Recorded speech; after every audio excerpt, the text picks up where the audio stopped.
6h35, iniciando a conversa de redação, participação do Eduardo Costa, do Júnior Moreira, do sociólogo Luiz Flávio Sapori e da economista Rita Mundim.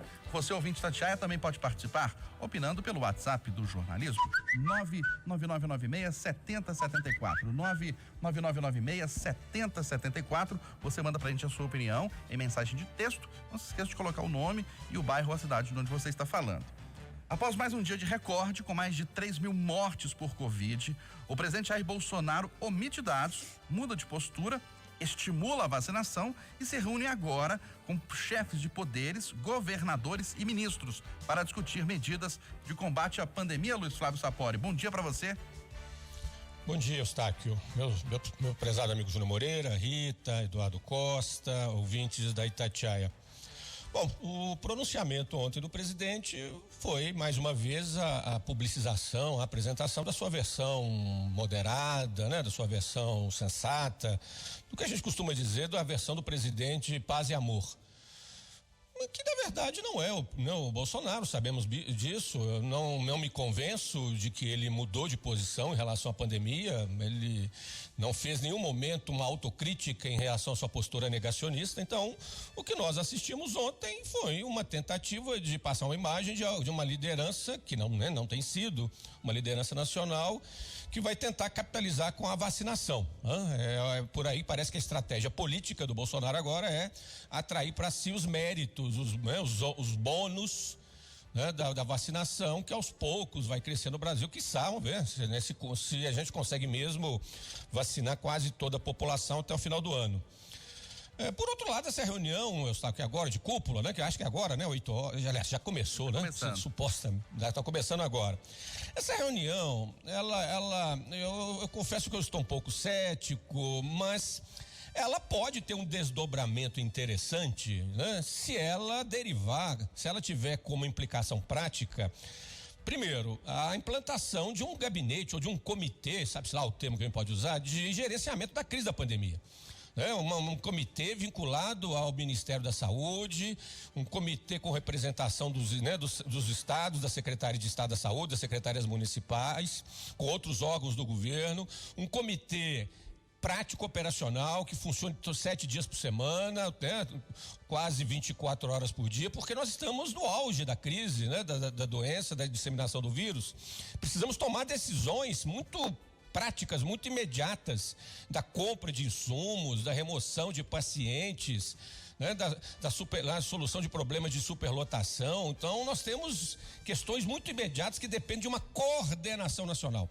E quando a gente fala coordenação nacional por parte do Ministério da Saúde, precisamos que esse gabinete de crise seja implantado. Espero que essa decisão seja tomada, né, que não seja apenas uma reunião, né, para trocar ideias, para questões mais abrangentes e mais abstratas das principais autoridades da nação.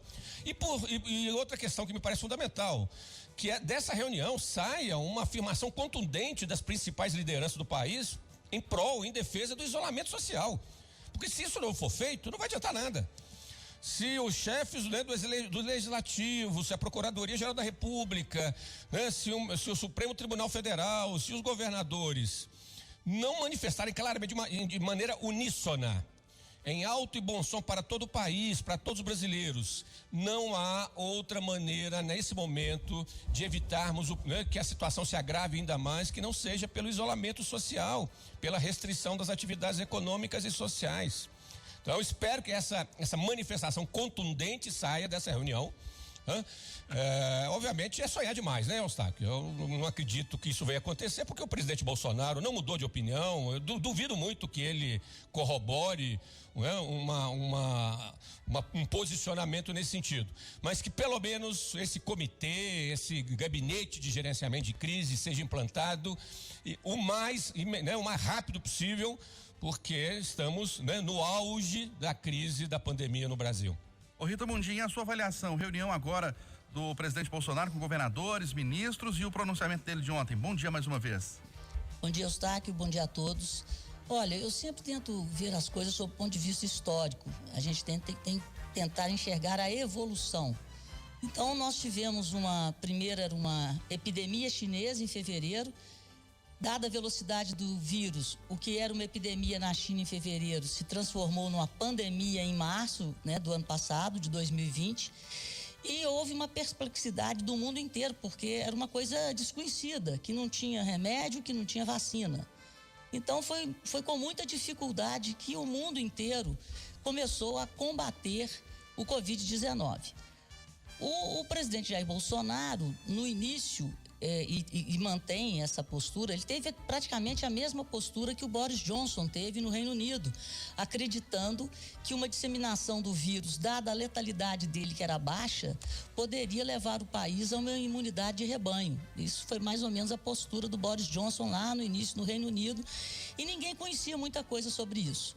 Mas eu quero voltar um pouco mais e eu serei breve. Desde a posse do presidente Jair Bolsonaro, o Brasil se transformou num grande estádio de futebol, com um time só em campo, o do presidente Bolsonaro, que ganhou as eleições, mas duas torcidas, vaiando e aplaudindo. Só que quem está jogando é só quem ganhou, é só quem teve a maioria dos votos dos brasileiros, que tem o direito de errar e tem o direito de acertar. Mas a torcida contrária é um negócio, é como se a torcida adversária não estivesse aceitando o placar. E isso torna tudo muito mais difícil para quem está governando. Então a gente tem que ter esse reconhecimento, apesar de todos os erros do presidente. Há uma falta de respeito com o cargo. E tratam o presidente, às vezes, como moleque. Ele é o presidente da República e foi eleito pela maioria dos brasileiros. Então ele representa a maioria que o elegeu. Se ele erra e volta atrás, ele é criticado até por reconhecer os erros. Então a gente tem que ter um pouco mais de solidariedade nesse momento e, sinceramente, ele falou uma coisa que a gente devia captar. Ele fala muita bobagem, mas ele falou, a guerra é contra o vírus e não contra o presidente. Então, se ele erra, vamos apontar os erros, mas vamos apontar os erros sem estar dentro de um estádio de futebol. Se ele acerta, vamos parabenizar, como é o caso da economia, que acertou muito na condução. Não estou falando da saúde, mas o Ministério da Economia, na condução da economia em crise, acertou bastante. Então, a gente tem que ter agora um pouco de patriotismo, de cidadania e nos solidarizarmos todos, em todos os níveis, com o prefeito, com o governador e com o presidente, que erra muito, mas quer acertar. Ô Eduardo Costa, você acha que essa reunião agora de manhã vai ter frutos, vai ser positiva? E o discurso do presidente de ontem, o pronunciamento de ontem? Bom dia. Bom dia para todo mundo. De ontem para cá as notícias são animadoras no Planalto. O presidente deu posse para o novo ministro, ótimo, precisava, eu cobrei. O presidente vai se reunir agora com os representantes de outros poderes, isso é ótimo. O presidente vai falar com os governadores, incluindo aqueles que decretaram lockdown, o que é ótimo. Não adianta ameaçar, tem que conversar. E eu gostei do pronunciamento, é o que a gente estava esperando de um chefe da nação, pronunciamento no sentido propositivo, dizendo que vai ter vacina até o fim do ano e que o país será autossuficiente. Então, se ontem eu estava de bronca com o Bolsonaro, hoje eu estou animado, é isso. E você, Júnior Moreira? Bom dia mais uma vez. Bom dia para todo mundo. Eustáquio, eu acho que eu poderia falar meia hora do pronunciamento, analisar passo a passo, mas eu vou me conter num resumo disso tudo. Que bom que o presidente mudou de discurso, demorou muito, né? O presidente tem um certo retardo para entender as coisas. E demorou demais, né? A gente já falava de vacina desde setembro e a gente viu ele ali lutando contra as vacinas, criticando, falando que não ia comprar, que é vacina do Dória, aquela confusão toda, dispensaram a Pfizer, enfim, tudo que todo mundo sabe, mas que bom que aconteceu essa mudança de discurso. Vamos torcer que não seja só da boca para fora, se não seja só no tom eleitoral e na pressão que tá acontecendo, mas que seja realmente verdadeiro e que esse discurso que a vacina é a única solução para a saúde e para a economia seja realmente verdadeiro da parte do presidente. Sobre especificamente a promessa de vacinar todo mundo até dezembro, Eustáquio, fico na torcida para que a promessa se cumpra, mas muito na torcida para que a promessa se cumpra. Poxa, eu quero vacinar, todo mundo quer vacinar, né? Agora, as idas e voltas das projeções tende a colocar meu lado realista a não acreditar na promessa, né? Eram 46 milhões de doses no início do mês passado, passou para 35, agora é 30, agora já não sei nem mais quantos milhões de doses serão, né, no próximo mês. Cada hora é uma projeção, então a gente vê que eles realmente não sabem muito bem como vão fazer para cumprir as promessas. Mas é uma promessa, tomara que ela se cumpra, ficaria feliz se isso se cumprisse. Sobre a reunião, que são diversos assuntos, né?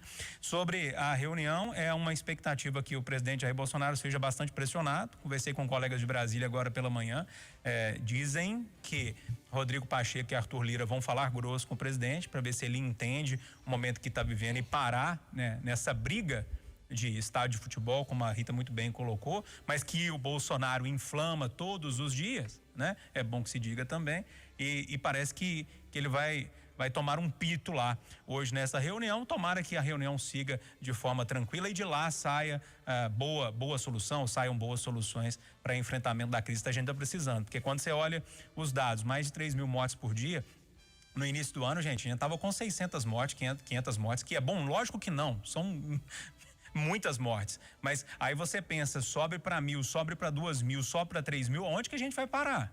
Onde que o Brasil vai parar desse jeito? Como é que tem retomada econômica? Como é que as coisas vão continuar andando do jeito que estão andando? Então, tomara que dessa reunião saia um acordo dos três poderes para que a situação melhore daqui para frente. Ô Eduardo, e apesar da abertura de novos leitos de UTI, cerca de 50 pacientes ainda aguardam na fila por uma vaga na capital. E sem dar detalhes, a prefeitura da capital encontra doses da Coronavac que haviam sumido do posto de saúde lá no Salgado Filho. Sobre as vagas, menos mal, porque ontem, quando o secretário Jackson esteve na Itatiaia, parando um chamado por volta de 1h30, eram 164. Que Deus nos proteja. Sobre as vacinas, eu acho que a rádio ajudou, sabia, Eustáquio? Vou explicar. Falei, o secretário, e as vacinas? Ele falou, nós estamos investigando, Polícia Civil está no caso, e temos câmeras por todo lado no posto, acredito que vamos ter uma solução. Quando é de tarde, as vacinas aparecem. A prefeitura não oficializou ainda, mas eu tenho informações que estavam essas vacinas em uma geladeira, digamos, alternativa, que não era ideal, perto da porta da saída do posto de saúde. Ora, qualquer coisa que eu disser agora será ilação, né? Mas isso nos conduz, com a experiência que temos na área policial, aquele furto de um carro, que você pega ele na Afonso Pena, leva lá para Nova Contagem e deixa na rua lá 3 dias. Se o rastreador não achar, você volta e dependa. Então eu estou achando que a pessoa, porque quando ele falou que tinha câmeras, eu falei assim na hora, eu falei assim, atenção quem pegou as vacinas, entregue que o dano será menor. Coincidência ou não, as vacinas apareceram mais tarde.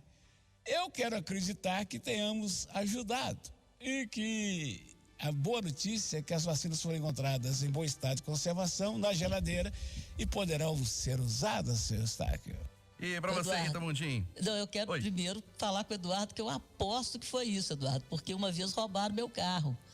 E na hora que eu liguei para Itatiaia e falei, roubaram meu carro, não deu meia hora. A Itatiaia falou que o carro tinha sido roubado, descreveu o carro, não deu meia hora, meu telefone tocou. Meu carro apareceu. A propósito, viu, Rita, Eustáquio? Deixa eu atender o pedido do Pablito, que foi vereador em Belo Horizonte. Ele falou, Eduardo, me ligaram o dia inteiro falando que eu morri. Ele pediu para dizer que, lamentavelmente, quem morreu foi o torcedor do Cruzeiro, que era muito querido, mas que o Pablito, ex-vereador, está vivo, viu, Eustáquio? Viu. Luiz Flávio Sapori, abertura de novos leitos, mas mesmo assim, 50 pacientes aguardando na fila por uma vaga na capital. É um número menos pior do que o de ontem. Mas como bem disse o Eduardo, a situação continua muito grave, né? Muito preocupante. Precisamos ainda, por algumas semanas, certamente precisaremos manter o isolamento social, precisaremos manter essas restrições que estão sendo bem adotadas pela prefeitura. De maneira geral, eu diria que a Prefeitura de Belo Horizonte, mesmo o governo do estado, estão conduzindo bem a situação nesse momento tão grave que nós estamos enfrentando, fazendo o que deve ser feito, seguindo os parâmetros da ciência, né? Ninguém está, né, reinventando a roda, adotando procedimentos e protocolos, né, de saúde que certamente reverberam em âmbito internacional. Então, mas pelo menos há um dado, digamos, animador, que devemos ter uma esperança. O Júlio Moreira tem chamado a atenção para isso nas últimas conversas aqui, né, Júnior? A taxa de infecção, a taxa de reprodução do vírus está em queda. Ainda está no nível amarelo, se não me engano, acho que ontem atingiu 1,16, né, Eustáquio?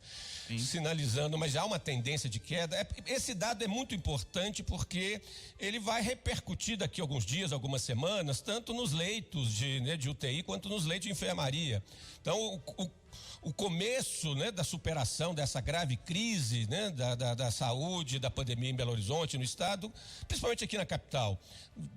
Tudo depende, no primeiro momento, dessa redução progressiva na reprodução, na transmissibilidade do vírus, que começa e está acontecendo, mesmo que lentamente, em Belo Horizonte. Mas, de maneira geral, a prefeitura e o governo do estado estão fazendo o que deve ser feito, numa situação como essa. Júlio Moreira. Eustáquio, primeiro comemorar que os leitos foram abertos, que a gente vai ter mais possibilidade de salvar mais vidas, e o Sapori lembrou bem do RT, é mais um tema que eu vou bater na tecla de novo, reforçando o que o Sapori disse, ou seja, a boa expectativa é que daqui a pouco menos pacientes cheguem aos hospitais porque o número de infectados está diminuindo em Belo Horizonte. Vale lembrar também daquele estudo da UFMG que me assustou um pouquinho, Tem uma comparação com o ano passado, que foi o pior ano mês da pandemia, no mês de julho, que é aquela pesquisa que fazem no esgoto, E na comparação com o julho do ano passado, 45% maior, ou seja, realmente a circulação do vírus em Belo Horizonte é gigantesca, Nos últimos meses, nas últimas semanas. Isso é importante que a gente perceba e tome os nossos cuidados, Eustáquio, sobre as vacinas, a mesma apuração que o Eduardo tem é a que eu tenho, Eu ouvi praticamente as mesmas palavras que o Eduardo ouviu, pelo jeito, E completando o que o Eduardo disse, eu também tenho a mesma sensação que ele tem sobre esse extravio. Esperemos a Polícia Civil então apurar a situação. Bom, Eustáquio. Oi, Rita. Eu falei do meu carro, esqueci não entrei nesse assunto. Eu só queria aqui reforçar o que o ministro Paulo Guedes disse. Existe um cadastro feito já pela Caixa Econômica dos vulneráveis. Então nós somos 38 milhões de vulneráveis cadastrados com CPF e telefone celular.